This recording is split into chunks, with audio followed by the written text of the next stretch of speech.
Friends, आज बात करते हैं जी कि जो फ्रंट लोड वॉशिंग मशीन्स होती हैं इनको बैलेंस सिस्टम जो है इनका कैसे काम करता है। यानी कि जब इसमें कपड़े धुल रहे होते हैं तो ये अब हिलती जुलती इतनी ज़्यादा क्यों नहीं है। तो इसके लिए मैं आपको मुकम्मल तफसील से दिखा देता हूँ कि इसमें क्या क्या लगा होता है और किस तरह से सिस्टम काम कर रहा होता है। अब यहाँ पे मेरे पास जो है वो दो किस्म की मशीन्स पड़ी हुई हैं। एक नॉन इन्वर्टर मशीन है और इसमें बेल्ट और पुली का इस्तेमाल किया जाता है, जबकि ये वाली जो है वो डायरेक्ट ड्राइव भी है और इन्वर्टर मशीन भी है। तो दोनों में फ़र्क है, दोनों के बैलेंसिंग सिस्टम में फ़र्क होता है। अब यहाँ पे मैं आपको बताता हूँ कि जो डायरेक्ट ड्राइव होती है वो ऑलरेडी मैंने इस पर वीडियो तो बनाई हुई है, लेकिन यहाँ पे चूंकि मैंने आपको समझाना है तो इसके लिए आपको ये देखना पड़ेगा। तो देखिए डायरेक्ट ड्राइव जो सिस्टम है इसमें मोटर जो है वो पीछे बैक पे इस तरह लगी होती है और इसमें बेल्ट और पुली मौजूद नहीं होती, जबकि देखें यहाँ पे ये बेल्ट और पुली इसमें मौजूद है। तो अब ये इसमें दो खूबियाँ हैं, ये एक तो डायरेक्ट ड्राइव है और दूसरा इन्वर्टर मशीन है। इसके अलावा ऐसा भी हो सकता है कि बेल्ट और पुली सिस्टम हो लेकिन वो इन्वर्टर हो। डायरेक्ट ड्राइव तो नहीं होगी लेकिन इन्वर्टर हो सकती है और सिंपल मशीन भी हो सकती है, जैसे कि इस वक्त ये मौजूद है। अब इनको बैलेंस करने के लिए कुछ टेक्निक्स यूज़ की जाती हैं।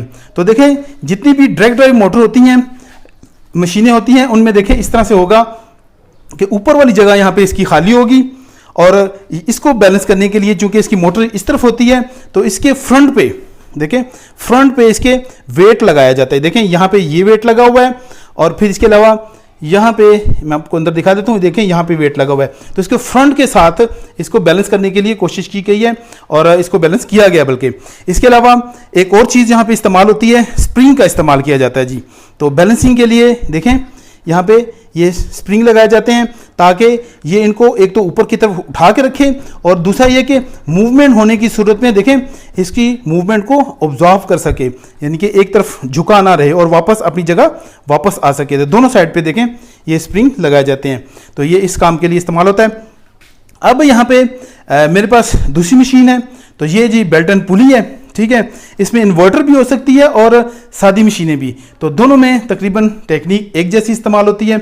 अब यहाँ पे देखें वेट को बैलेंस करने के लिए जो है वो वेट इसके ऊपर लगाया गया है, क्योंकि इसकी मोटर जो होती है ये पीछे की बजाय इसके नीचे होती है। देखें यहाँ पे इसके नीचे लगी हुई है, तो इसलिए इसको नीचे से बैलेंस किया जाता है, यानी कि नीचे मोटर होने की वजह से ऊपर फिर इसके वजन रखा जाता है। तो ये आप देख सकते हैं कि सीमेंट की ब्लॉक बना के तो इसके ऊपर रख दी जाती है ताकि ये अपना मशीन बैलेंस कर सके। और वही तरीक़ेकार जैसे मैंने दूसरी मशीन में दिखाया कि यहाँ पे स्प्रिंग्स लगाए जाते हैं ताकि स्प्रिंग्स के ज़रिए से इसकी मूवमेंट को जो है वो ड्रम के अंदर जो है वो बैलेंस किया जा सके। इसके अलावा यहाँ पे कुछ और भी सिस्टम यूज़ किया जाता है, तो वो भी मैं आपको दिखाता हूँ कि यहाँ पे शॉक सिस्टम भी यूज़ किया जाता है। इसके अलावा यहाँ पे देखें ये अब डायरेक्ट ड्राइव इन्वर्टर और 100% ड्रायर है, तो इसमें वेट जो है वो कुछ देखें कम लगाया गया है। जबकि मेरे पास एक और मशीन है वो मैं आपको दिखाता हूँ, तो उसमें इन्वर्टर भी है, डायरेक्ट ड्राइव भी है, लेकिन ये 100% ड्रायर सिस्टम उसमें मौजूद नहीं है, तो उसका जो है थोड़ी सी टेक्निक डिफरेंट बनाई गई है उसमें। अब यहाँ पे देख सकते हैं आप कि ये इन्वर्टर डायरेक्ट ड्राइव तो है, लेकिन इसके ऊपर देखें यहाँ पे कोई भी 100% ड्रायर सिस्टम नहीं लगाया गया है और इसकी वजह से देखें इसको यहाँ से भी बैलेंस किया गया है। इसके अलावा इसमें डायरेक्ट ड्राइव मोटर तो मौजूद ही है। इसके अलावा देखें यहाँ पे इसका बैलेंस, इसको यहाँ से बैलेंस किया गया है, फिर इसके अलावा देखें इसको इस साइड से बैलेंस किया गया है, तो वेट इधर भी लगाया गया है। और इसका अगर हम फ्रंट खोल लेंगे तो फ्रंट खोलने के बाद हमें बिल्कुल क्लियर पता चल जाता है। बल्कि मैं आपको दूसरी मशीन जो है वो उसको दिखा देता हूँ खोल के कि उसका फ्रंट पे कैसे उसको बैलेंस किया गया है।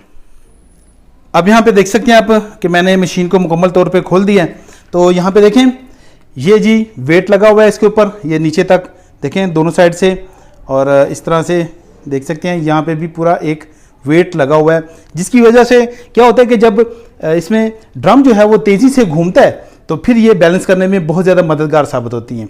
इसके अलावा यहाँ पे बैलेंस करने के लिए मैंने आपको स्प्रिंग दिखाया और जो वाइब्रेशन है उसको ऑब्जर्व करने के लिए एक और सिस्टम यहाँ पे मौजूद होता है।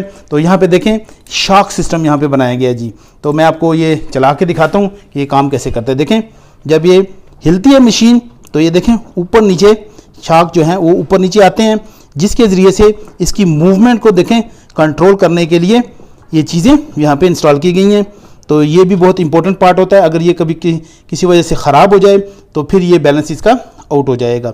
तो इस तरह से देखें, इस तरफ जो है वो तकरीबन 2 लगाए गए हैं और इसकी इस साइड पे जो है वो एक ही पीस जो है वो इंस्टॉल किया गया है।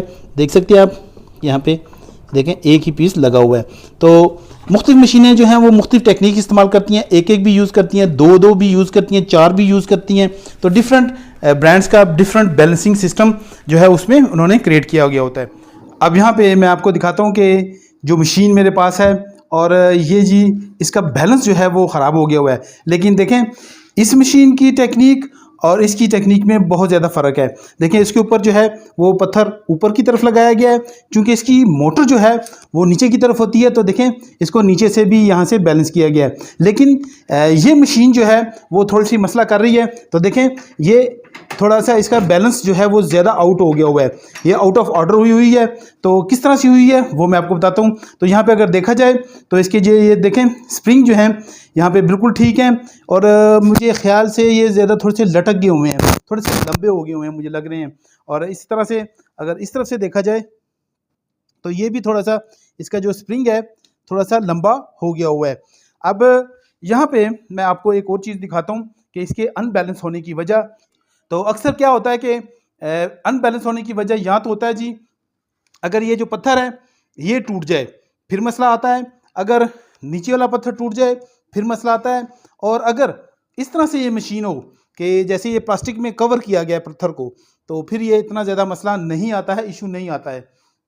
लेकिन इस तरह के जो ब्रांड्स हैं ये वाला पत्थर जो भेजते हैं जिनमें मसला आता है जी।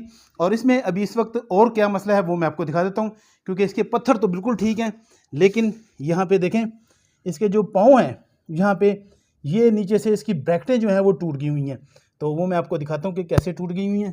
तो देखें, यहाँ पे थोड़ा सा मुझे रखना पड़ेगा, और ये देखें जी इसकी ये जो नीचे से ब्रैकेट है, ये वाली ब्रैकेट, ये जगह, तो ये जगह जो है इसकी टूट गई हुई है।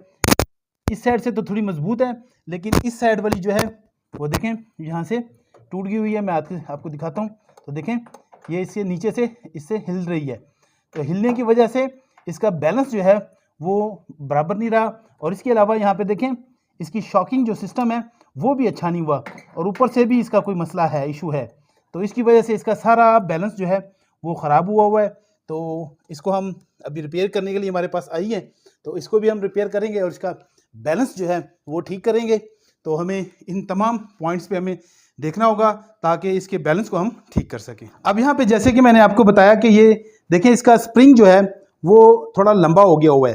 तो लंबा होने की वजह क्या है, वो इसकी वजह है इसके जी शॉक अब्ज़ार जो इसके नीचे लगे हुए हैं, जो कि शॉक अब्ज़ार्बर हैं। और जैसे कि मैंने आपको दिखाया कि उसकी पट्टी टूट गई हुई है, तो वो जाम भी हुए हुए हैं। तो उनको क्या होना चाहिए कि जाम नहीं होना चाहिए, बल्कि ये देखें ये शॉक हैं, तो इनको मैं आपको दिखाता हूँ थोड़ा मूव करके। तो देखें ये ऊपर नीचे आ जा रहे हैं, तो इस तरह से इनको ऊपर नीचे आना जाना चाहिए ताकि स्प्रिंग जो है इसको वापस खींच ले मशीन को।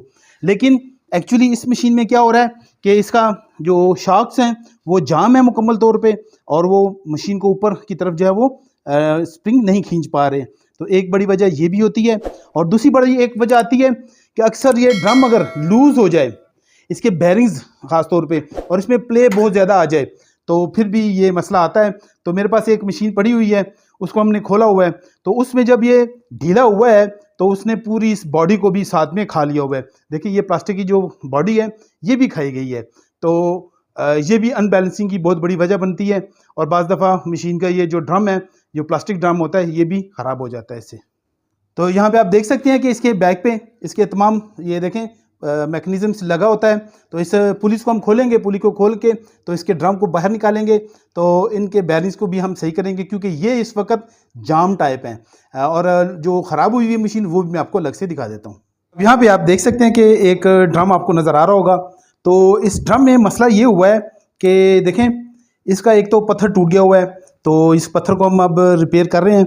रिपेयर भी क्या कर रहे हैं, बल्कि इसके लिए मैंने पूरा ये देखें सांचा बनाया है। देखें ये यहाँ से टूट गया हुआ है, तो ये तो नॉन रिपेयरेबल होता है, इसको हम रिपेयरिंग नहीं कर सकते। तो इसके लिए एक ही सांचा मुकम्मल, यानी कि एक ही पूरा पीस बनाना पड़ेगा। तो इसके लिए देखें ये मैंने पूरी एक सेटिंग की है, इसके लिए पूरा एक सांचा तैयार किया हुआ है और इस सांचे में हम जो है वो नया पीस बनाएंगे। तो इसके मुताबिक मैंने रेडी कर लिया हुआ है, तो इसको बहुत जल्द हम बना के तो इस पे ऊपर लगाएंगे। लेकिन इसकी ये टूटने की एक बड़ा वजह थी कि देखें यहाँ पे ये जो इसका ऊपर का प्लास्टिक है तो ये कहीं लूज़ हुआ है, यहाँ पे बोल्ट्स इसके लूज़ हुए हैं इस ड्रम के ऊपर। तो ड्रम पे जब बोल्ट लूज़ हो गए हैं तो उन्होंने हिल के तो इस प्लास्टिक को भी यहाँ से तोड़ दिया है। तो देखें यहाँ पे ये लगा होता है, तो यहाँ से बोल्ट्स की जगह टूट चुकी है, तो जिसकी वजह से ये फिर मशीन जो है वो अनबैलेंस जो है वो प्रॉब्लम करती रही है। तो अब हमारे पास ये रिपेयरिंग के लिए आ चुकी हुई है, तो इसको हम बहुत जल्द इसको भी रिपेयर करेंगे, इसको भी प्रॉपरली रिपेयर करेंगे और इसके ज़रिए से फिर ये बिल्कुल ठीक हो जाएगा। और उसके लिए हम पूरा जो पत्थर है वो बिल्कुल नया बना रहे हैं। देखिए इसके लिए मैंने पूरा सांचा रेडी किया हुआ है, तो इसको हम बहुत जल्द जो है वो नया बनाएंगे पीस। अब यहाँ पे देख सकते हैं कि ये दूसरी मशीन है, तो उसका ड्रम वगैरह मैंने उसका कवर बिल्कुल खोला हुआ है। तो इसके पीछे से जी बैक इसका पूरा मैकेनिज़्म होता है और इसका जो है वो ये भी एलजी की मशीन ही है और ये इसका मैकेनिज़्म जो है मुकम्मल तौर पे बेयरिंग और इसकी ये शाफ्ट जो है वो मुकम्मल तौर पे ख़राब हो चुकी है, जिसकी वजह से ये पूरी मशीन अनबैलेंस हो गई हुई थी और बाकी इसके तमाम फंक्शन काम कर रहे थे। मशीन का डिस्प्ले वगैरह हर चीज़ सही थी और ऑनर्स जो थे वो इसमें कपड़े धोए जा रहे थे। तो इसकी वजह से देखें ये इसमें आप देख सकते हैं कि ये देखें यहाँ पे कुछ प्रॉब्लम आई हुई है। तो ये मैं आपको दूसरी साइड से अगर दिखाऊं तो इसको ज़्यादा आप क्लियरली देख सकते हैं। तो देखें ये मुकम्मल तौर पे यहाँ पे इसके अंदर ये इसका ड्रम जो है इसकी वजह से, इसके घूमने की वजह से, तो इसके अनबैलेंस होने की वजह से ये चीज़ इसके साथ लगती रही है, टच होती रही है और टच होने से ये चीज़ देखें प्लास्टिक है, तो प्लास्टिक जो है वो गर्म होके तो यहाँ पे इसने अपनी जगह बना ली हुई है और अब देखें ये काफ़ी हद तक ख़राब हो चुका है। तो अब इसको भी मुकम्मल तौर पे हम रिपेयर करेंगे और इसका मैकेनिज़्म तो हम रिपेयर कर ही रहे हैं, तो फिर इस तरह से ये मशीन बिल्कुल ठीक हो जाएगी। तो ये तमाम बातें जो मैंने आपको बताई हैं जिनके ज़रिए से अनबैलेंस हो सकती है मशीन, पॉसिबिलिटीज़, चीज़ें दिखाई क्या क्या इसमें लगा होता है। तो इस तरह से आप भी, यानी कि अगर आपके पास मशीन है तो वो अनबैलेंस हो रही है तो यही चीज़ें होती हैं जो कि इसको अनबैलेंस करती हैं और इनको ठीक कर लिया जाए तो इनका बैलेंस बिल्कुल ठीक हो जाता है। अगर आपने बिल्कुल नई मशीन ली है और वो मशीन जो है वो अनबैलेंस हो रही है और अच्छे से वो काम नहीं कर रही है, हिलती बहुत ज़्यादा है, तो फिर उसकी वजह है जी इसके पाँव।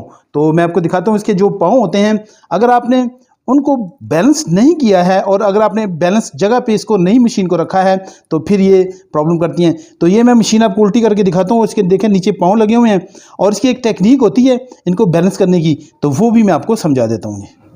अब यहाँ पे देख सकते हैं कि मशीन को मैंने थोड़ा सा उल्टा कर दिया है और मैं ताकि आपको दिखा सकूं कि यहाँ पे क्या चीज़ सिस्टम होता है जी।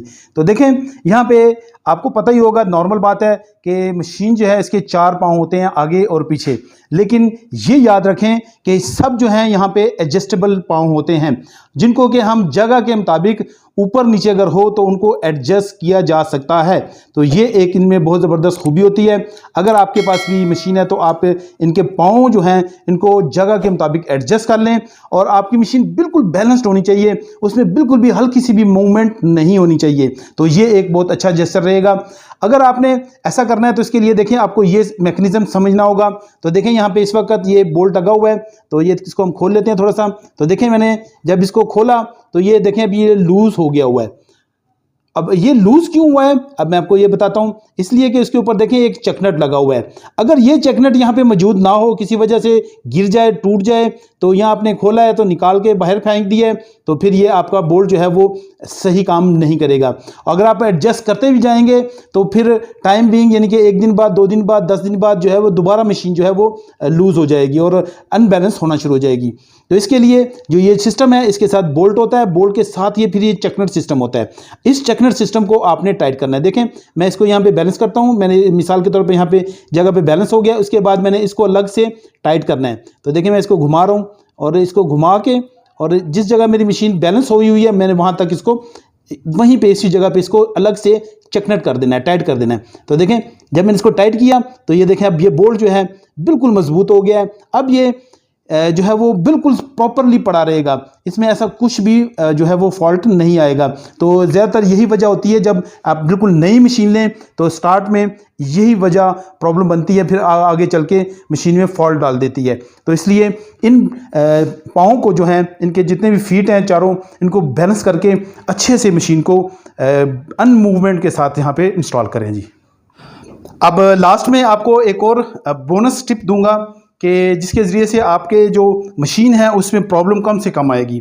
तो हमेशा कपड़े जो हैं मशीन में वो डालने तो एक एक करके कपड़ा मशीन में डालें, अलग अलग करके। अगर आप एक साथ इकट्ठे करके और उनको गुच्छू गुच्छू करके उनको इकट्ठा करके बीच में डाल देंगे तो उससे जो है वो एक तो कपड़े अच्छे से साफ़ भी नहीं होते हैं, और दूसरा ये कि फिर अनबैलेंसिंग की प्रॉब्लम भी आती है, और अक्सर उसकी वजह से मशीन जल्दी ख़राब भी हो जाती है। तो इसलिए हमेशा कपड़े अलग अलग करके एक एक कपड़ा मशीन में डालते जाएं, उससे मशीन की लाइफ भी बढ़ती है और उसकी अनबैलेंसिंग जो है वो प्रॉब्लम भी नहीं आती।